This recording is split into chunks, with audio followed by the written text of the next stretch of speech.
Tiongkok harus serbu Taiwan. Demikian sebuah kalimat tegas tanpa jeda setelah saya memberikan pertanyaan kepada mitra bisnis saya yang juga merupakan sedikit orang yang sering diundang untuk menjadi pembicara di pertemuan tingkat tinggi dunia di bidang ekonomi seperti di Davos. Misalnya, komentar saya pun berlanjut. Lu mau nyamain peristiwa dunia seperti kejadian di tahun 1949 yang berurusan dengan terusan Suez ya? Yang pertanyaan tersebut dijawab dengan tertawa tergelak dia. Ya iyalah. Oke sahabat, mungkin informasi di awal ini terlihat sepotong dan tidak ada terhubung. Namun ada peristiwa besar yang akan menjadi informasi menarik untuk sahabat semua. Kita pastikan sekali lagi, apapun yang dilakukan oleh pejabat dan pemerintahan di dalam 20 tahun terakhir terbukti tidak bisa membuat Indonesia menjadi negara besar dengan GDP per kapita di atas 20.000. Atau Indonesia menjadi superpower country dengan memiliki beberapa hal yang didominasi ataupun memiliki kekuatan militer buatan sendiri yang jumlahnya sangat besar dengan tentara dan polisi pelindung masyarakat yang profesional. Terbukti dalam 20 tahun hal itu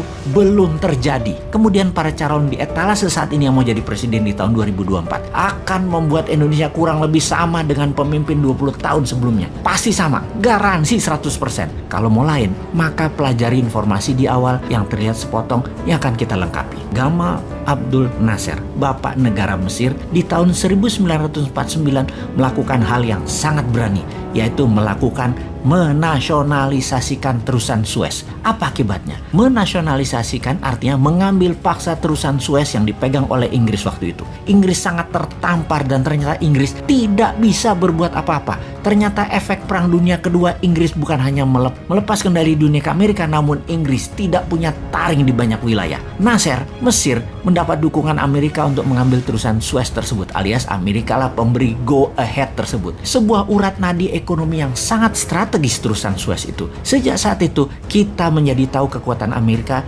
dan kedekatan Mesir pada Amerika. Oke, jangan mikir macam-macam dulu bahwa kalau Newman pegang mandat, maka Selat Malaka akan disueskan. Jangan. Itu kartu as kita. Nanti aja pas Newman jadi. Kalau sekarang kita cuma mau memberikan pelajaran dan kesadaran bernegara, jangan lengah, jangan lemah, dan tidak punya strategi untuk Indonesia menjadi pemain kelas dunia. Apa efek lain dari nasionalisasi pengambilan kepemilikan dan pengelolaan terusan Suez yang merupakan penghubung negeri serta produk dari negara timur ke negara barat? Pound sterling, mata uang kuat dunia, mulai diganti dengan US dollar. Itu peristiwa gara-gara terusan Suez diambil. Itulah momen awal dolar menjadi mata uang dunia, menjadi mata uang yang dipakai 70% transaksi dunia dan menjadi uang yang diterima di 99% negara di dunia ini. Sebelum tahun 1949, jatuhnya reputasi Inggris di tangan Mesir selama lebih dari 100 tahun, pound sterling adalah mata uang dunia. Benar, dolar memang sudah direncanakan sejak Bretton Woods Conference, namun dijalaninya dengan membusung dada sejak terusan Suez diambil Mesir di tahun 1949. Jadi kembali ke informasi awal, jawaban dari mitra bisnis saya yaitu Tiongkok harus menyerbu Taiwan. Itu menjawab pertanyaan sederhana dari si Sontoloyo ini. Bagaimana gold, e-gold jadi alat tukar kelas dunia di luar currency? Selain dari mata uang dunia, gold sebagai alat tukar.